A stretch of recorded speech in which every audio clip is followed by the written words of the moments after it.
Sounds good, man. What's up, everybody? I'm Chaz Wolfe, Gathering the Kings podcast. Got Stephen Riley on the King stage today. Man, that was fun to say. Dude, welcome. Right. Glad you're here. Thank you, man. It was like that Riley, that got me. I almost felt like a boxer announcer there for a second. Roar. Yeah, exactly. Dude, tell us what kind of business that you have here. I run a concrete construction business. The difference between us, though, a lot of companies you call these days, they focus on one job, right? Foundations, footings, or slabs, exterior, interior. We don't hold to one aspect. We do everything. If we can't do it, we have connections that can get it done for you. Yeah. So all things concrete. All things concrete. I love it, man. And we were checking out your logo before we hit the record button here. You got this awesome, like, golden silhouette of a 4-leaf clover. It looks premium, man. I love it. All right, dude. So I want to know your story. We're going to jump into how you got started and, all that fun stuff. But before we do, I want to know what makes you tick. Like, you've been doing this thing and you're still doing this thing. And I want to know why. Honestly, man, I had a dream when I was a kid. Not a lot of people get to live out their dreams. Most people, growing up, I want to be a firefighter, I want to be a police officer, I want to be a veterinarian. I honestly, man, I want to do what I'm doing right now. I want to do the concrete, right? So it was a no-brainer for me, right? I had family that worked in construction and everything. I got it in the door. I kind of got grandfathered in a sense. And yeah, I seen the money. That was it. It was dollar signs, which kind of sounds stupid to some people, but you think about it, man, anything, no matter how the economy is going, there's concrete to be done. Roads, construction, houses, residential, commercial, industrial, there's always something, right? So it's honestly a no-brainer. Yeah, I love the simplicity of that. And it's so interesting too, the way that you position that, because, if I ask a guy who's a firefighter or an astronaut, like, why do you do this? And he goes, oh man, I've been wanting to be an astronaut since I was a kid. And people go, oh, that's awesome. But to the general public, you hear, oh, I've always wanted to be a concrete guy. Yeah. You're like, wait a second, that doesn't make sense, but it's true. And for you, it's your lifelong deal. I'm curious to know the layer deeper underneath that. Obviously there's money, obviously it's recession proof, all of that, but like, what makes you tick as an individual? What are you like? What are you pressing so hard into life? I mean, you've got a successful business, man. Like you haven't accidentally got into this, at least at this level. What's on the inside? What's really happening in there? Honestly, man, it's simple for me, man. Like I found my niche, whatever. I can never say that word. They say it. They say it all kinds of ways. I was good at it. Some of the stuff in it, it wasn't even like the money in the recession. It was the creativity for me, right? Okay, there he is. I know I said I want to be a concrete guy, but like our art's always been something that fascinated me, because most people think of art and it's pictures, drawings, stuff like that, and it's not. Business itself's an art, right? You gotta go at it a certain way. Music, right? It's always kind of been an art, but it's expanding more. Photos, photography, there's art. What we're doing right now, there's an art to this, there's science to it. And yeah, it's simple. I don't know. Yeah, no, it's good, man. That answer was exactly what. Up in the morning and walking down the street and seeing my work, right? Yeah. And it's not just gonna disappear. It'll be there for my kids, my grandkids, my great grandkids. That's cool. Everything, right? So it's nice. And you attach that legacy thought of it being around forever and art. It's like, the great Mona Lisa or all the art pieces that we all know about. That's what you're doing, man. You're creating art. And then on top of that, concrete lasts for a long time, like you said. So it does. I love that perspective. I think that relates with some folks out there, because even just the perspective of art or being creative, you're right. It can be done in business. It can be done, here on a podcast. Like, there's a creative flow to it for sure.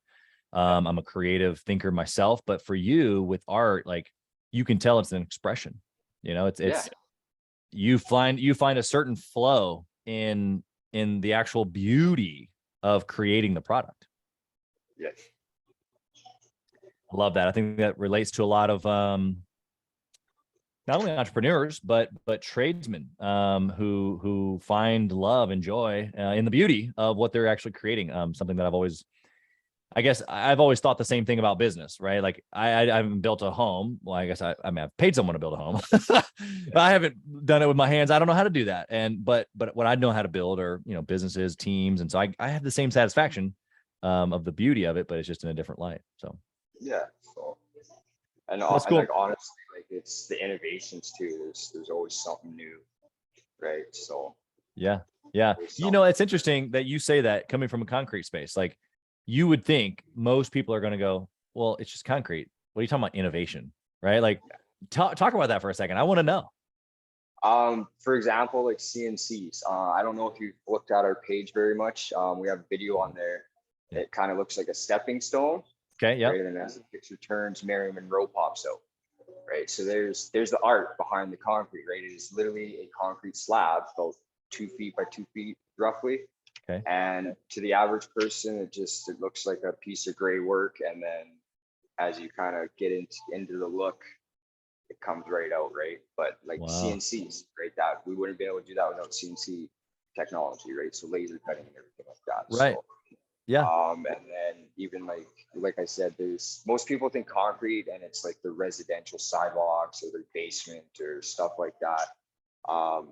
Precast, that's a whole different ball game of concrete, right? So that's your big concrete commercial buildings, right? They actually build those hundreds of miles away, right? Piece by piece, ship them out, put it together, right? So, but they do like there's like the mixes, for example. Like this is probably boring for some people, but there's 0 slumps to 700 slumps, right? And there's different applications for every type of concrete you use. Wow. Even the steel side of concrete, right? We use a lot of steel, for reinforcement. They've started to come out with fiberglass additives instead, right? So cost efficiency, everything like that, which we'll probably get into here a little later. But everything changes every day. Like literally every day I wake up, go online, make a phone call, something's changed in the industry. So yeah, I love it. It's always evolving. Yeah. What I love about what you're saying, of course, there's always innovation, but the fact that you get fired up about it. Yeah, I love it. My kids think I'm crazy, but I get stupid excited over concrete stuff. So we go vacation, I'm going to the plant. Right. So, yeah. There's always the different perspective for sure. Tell me, you kind of gave a little bit of the story of how you kind of got grafted in or grandfathered in, as you say. Yeah. Tell us about the like getting started in your own business, especially if you had family. Was it with them at first and now you're doing your own thing, or was it handed down? Tell us how you got started. Honestly, well, I do owe a lot to my father, but I'll get into that in a second here. My motivation to start literally came overnight. I woke up one day, I looked at my partner that I was with for 4 years, we had kids and everything, and literally was like, hey, I'm quitting my job today. Right? She's like, well, why? I'm like, well, I don't like taking orders. That was the other thing, right? I don't want to work for McDonald's or anything like that, right? I'm not meant to take orders. So I literally woke up one day. I didn't honestly even have the finances at the time, right? I literally started with nothing and was like, screw it. Quit my job, went to the registry, set up a proprietorship, which I strongly encourage anybody to do when they're starting. Don't incorporate right away. There's pros and cons to both. Sure. And I started up a company, ran that for a while, failed, tried again, failed, and third time round, here we are. We're kicking ass. So it's awesome. I want to talk about some of those failures for sure. Early on, especially since you said you've kind of been through the round a couple of times. Why do you think, and I'm gonna go a couple layers deep with this, but what were the biggest contributing factors, let's say it like that, to the first 2 failures before your current success? Lack of knowledge. Okay, give us an example. I refused to listen to what I was being pointed towards, which, I said I don't take orders. Don't always listen to what everybody has to say, right? I actually had some people that set me up for failure. do some studying of any kind. It doesn't have to be in your industry or anything specific. Just do some studying of business in general, such as your credit. A lot of people don't realize your personal credit at the start affects your company, right? So you start out with terrible credit, you're gonna have a terrible company at the start. And just budgeting, big thing. Learn your budgeting, learn your costs. Otherwise, you're not going to make any money. You might get the jobs done, but you're not going nowhere. Tell me a moment in time that's in your brain as you say that you're thinking of a specific situation that where the money ran you rather than you running the money. I want to know what happened. It was actually, everybody hates this word, but the C word, COVID. Just before all that happened, we started getting price increases. And like I said, study something business, study some finance of any kind. And I didn't mark up my margins enough in the simple terms, right? Yeah. I didn't account for the extra costs, the fuel, the time, wages, stuff like that, right? People don't think it's all connected, but it is. Depending on the economy, that's going to determine what you're paying out, right? So yeah, it's huge. So simple, but huge. It's so simple. I'm a pretty simple guy, so. The finance piece can catch up with you for sure, especially if you're not paying attention to the dollars. It's hard usually for a business owner to do that, just because the very thing that got them started, I don't want to take orders, I'm gonna jump off the cliff, I'm a risk taker, all of those qualities don't normally lead to let me track every last detail and make sure. Yeah, exactly. So I hear what you're saying. When you're doing it yourself, it becomes overwhelming, right? Yeah. You wear literally all the hats your first 3 years of business, right? So that's right. You may think you can afford to hire this guy, but it might bite you in the ass later down the road. So take your time, do some studying, be prepared for them sleepless nights, right? And just buckle down. What would you say? Because I mean, you obviously brought up a pretty key point here where, for the first period of time, year, 2, 3, sometimes more, the owner, whether either they have to or they choose to wear all the hats, right? They don't actually give them away, but that's where they are right now.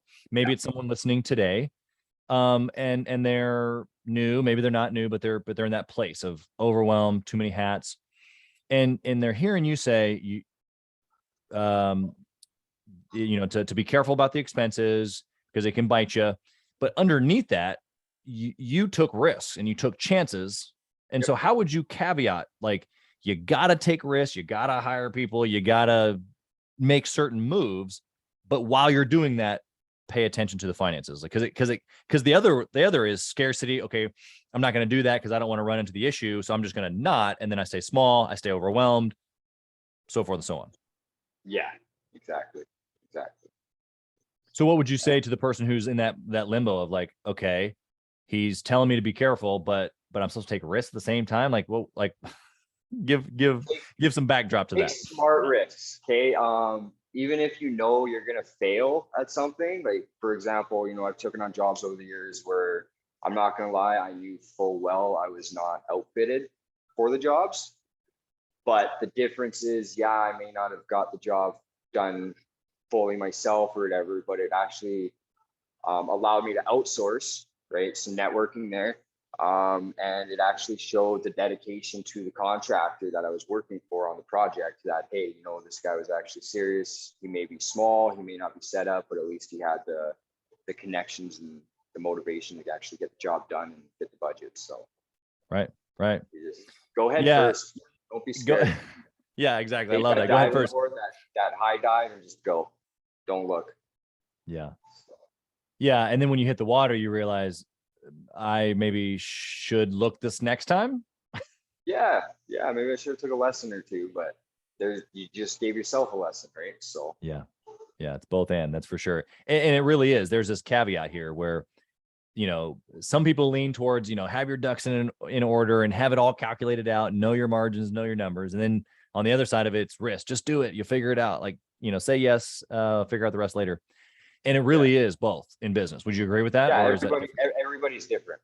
Everybody's different. Like, you can't actually base your business model or your process off anybody else's at all, right? There's always going to be, you may follow 2 or 3 same steps, Sure. but then it's going to start branching off into all these different areas, and you're going to be 1,000 miles from where that guy's going, but still on the same track. Yeah. Right? Yeah. I love that. I'm gonna have to use that for the guys inside my mastermind, because we're all in different industries, sharing a lot of the same stuff, but sometimes it's only a piece or two, you know. Sometimes you only need that one little fix, you know. Just a little foot, just a little nudge. That's all you need. That's right. It's good. Okay, so tell me about a bad decision. That well, I guess you told me about your failure. So let me start with a good decision. You gave me the struggle of the first couple of years, or why the failure. So tell me why this round it worked, or tell me what a decision that you've made that's been good. Starting the business, man. Again, honest to God, going 3 times. Because like I said, I learned from all my mistakes there. Even after the failures, right? I still had the connections to the contractors, to certain clients, and they seen that, hey, this guy's back up. He's still here. See what we can do with him.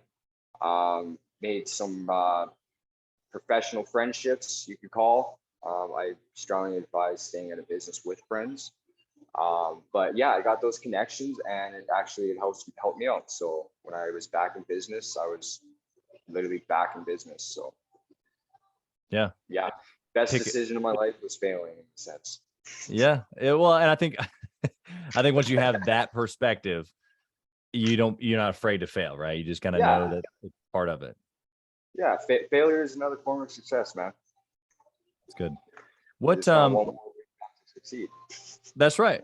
So since you've quickly moved us into the bad decision, I want to know, like, give me a specific thing where you're like, dang it, I should not have done that. Partnership.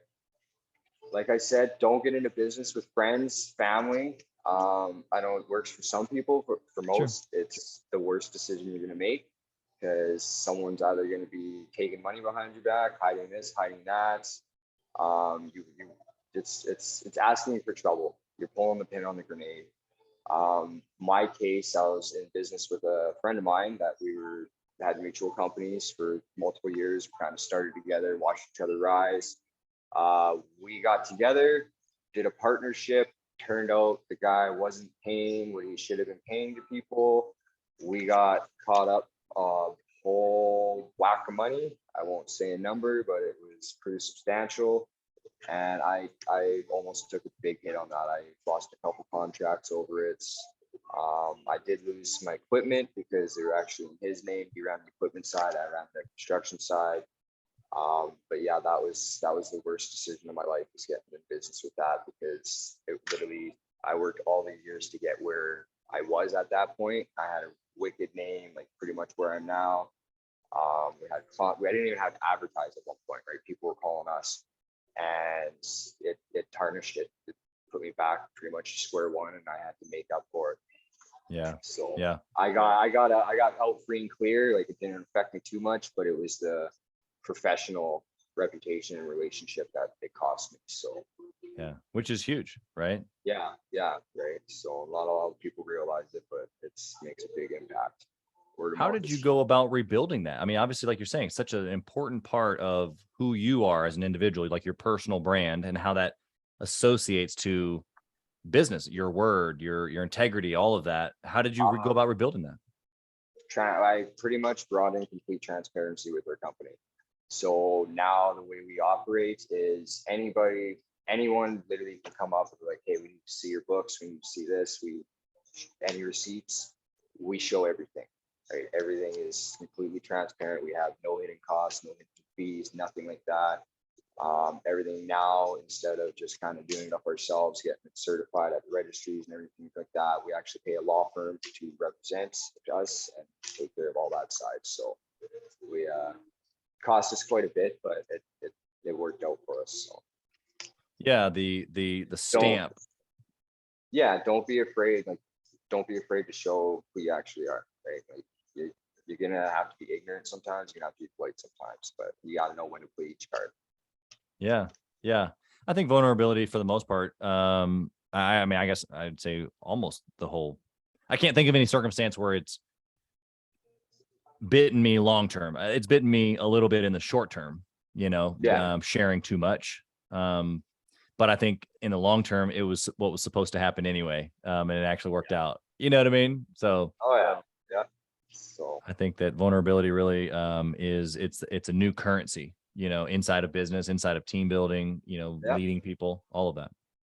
Yeah. So Okay.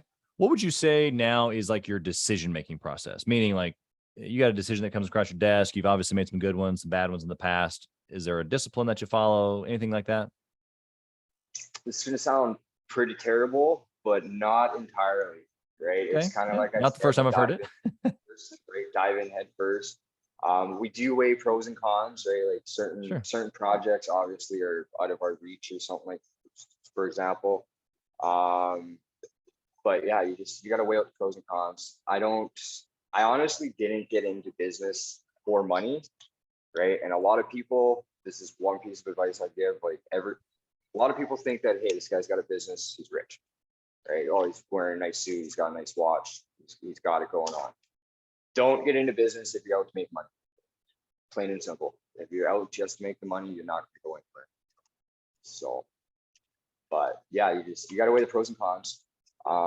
Even if there is more cons than the pros on some jobs, we'll still take it just so I myself can learn from my mistakes, as well as our employees and our guys or our contractors, anybody that works with us or along us, we can all have a learning experience of some sort. So Sure. Got it. you can't always have the good. You got to have the Yeah. bad with the good. Well, I'm glad I dug out the art piece from you at the beginning, because when we started this thing, it was dollar signs and money. And to hear you say it's not about the money, I knew that it wasn't, right? And I'm glad you brought us to the first two tries for me was the money. There you right? go. I'm like, I got kids, I got this, I'm tired of this. I seen my originally what got the thought going in my head, I think I was about 15, 16. And I was working for my buddy's stepdad. And he pretty much put me in charge of the crews at that point, right? I've been doing it 17 years. A lot of people don't believe me, but I was 13 working with dad. I'm 30 now, 17 years, do the math. I seen his checks, I seen his books, right? So I'm like, hey, this guy's cutting these guys a $270,000 check, and I'm getting $1,500 fucking dollars, part of my language, for doing all the work, right? So I'm like, right. Screw that, we're going into business, right? So I jumped into business. All I thought about was money. Bad idea. Right. So, and then now I just realized, hey, like we're out here to provide a service. Our industry, we get a lot of bad talk and bad reputations. I don't know exactly why, but we're just hated on. So I actually started this business now, just pretty much providing quality products at affordable costs, man. Like I said, we don't even hide any hidden costs or anything. So we have our markups, but they're not drastic like the guys down the road would be great. So I got into business for freedom, but not financial freedom, right? I can choose to work 4 days of a month, really, if I want to, and we're still good, right? Yeah. So yeah. Okay. I'm gonna come at you speed round questions, a little different angle here. If you had to dwindle everything in your business down to one trackable metric, what would that be? It would kind of be a cross. It would be my sales matched with my marketing. Okay. We do a lot of advertising, a lot of marketing. I literally, anywhere we go, we're dropping cards, we're wearing shirts, we're putting logos up, we're putting banners, we're doing sponsorships, we're doing everything, right? So that would pretty much be what we're spending on the marketing. And I would encourage anybody to do this as well. Track what you're spending on your marketing, track what you're spending on your sales, right? Yeah. Don't even worry about your costs or anything before, just literally look at what you're spending on your marketing, look at what you're making on your sales, right? You don't have to break it down, anything like that. Just literally compare the two. So don't be afraid. And for you, that gives you the math equation to know if you're getting the jobs in from the marketing and the sales process, that the pricing on the back end is good. Exactly, right? Like for example, I spent $750 in a week or something like that on some marketing and everything like that. That actually landed us a $250,000 job, rough ballparks, right? So, and we wound up subbing that job out, which I took 10% of really. So I did next to nothing, paid a couple bucks, and made thousands. Down the road you go. Yeah. So exactly. Okay. What book would you recommend that a six-figure business owner read? None. Okay. I'm not a big reader. I've never been a big reader, but it's like I said, you can't follow anybody else's business plans, right? You can pay all these guys for the coaching, like Grant Cardone, 10-time crap, and it might get you there, might not, right? It's taking a risk. It's a good risk, right? Reading the books, but honestly, I haven't read nothing.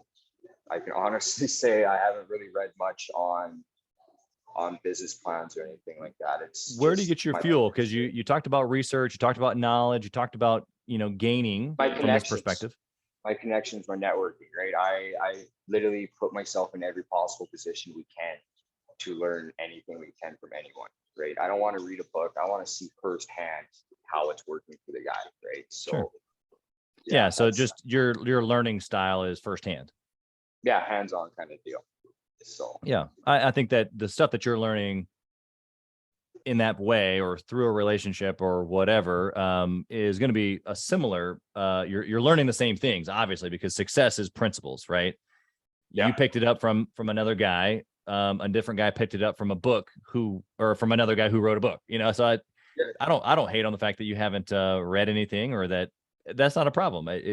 If you know how you learn, I think that's more important information to know than going and trying to force yourself to read a book. Maybe it's Audible, maybe it's podcast. Hey, go figure, right? Like I do a lot of the podcast talk and stuff, right? So that's honestly, I can say I actually learned lots of where I am now because of podcasts like this, right? Yeah. So there you go. So I love it's a transition. It's a transition of education. That's all it is. Books will never go away. But man, there's lots of other ways to get educated these days as well. Yeah, exactly. So got one last question here for you, Stephen. Yeah. If you lost it all, which I guess for a third time, what would you do? Being that you've done it so differently this time, if you lost it this time, what would you do? Do it again. Just like that. Fourth time. Yep. No problems. No matter what, I've seen companies that have been around 30, 40 years, multi-millions, like huge contracts, they've gone under, right? It happens to everybody. You can't forecast it. You can't predict it. There's nothing you can do about it except live and learn, right? And if you did well enough the first round or the last round, fourth, fifth, whatever it is for you, you should still be able to pick your feet back up and get going where you left off. You should be able to have those connections still in some form to get you somewhere, right? And it's like I tell everybody, put yourself in those awkward positions. If there's a business meeting going on for like a city tender and you're not at that level yet, go put yourself in there. Go sit in that meeting. You may not know what they're talking about, but guess what? You're going to leave an impact on that. Right. Yeah. So when you show up, when you grow up, you get big, they're going to know, hey, this guy means business. This guy's already been here. He knows what's going on. Right. Yeah. Any lectures, anything you can get to, even if you don't belong there, get in there. Yeah. Right. If you don't feel comfortable in that suit, whatever, get in there, get it done. Right. Drop your cards off anywhere you can, do any kind of advertising you can. It doesn't have to be big commercials, anything like that. I've been doing this 17 years. I've had this company about 5 years now.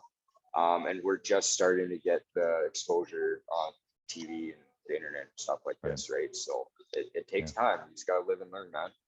Good You're stuff. not gonna get any just crawling into a hole. That is the other option. Yeah.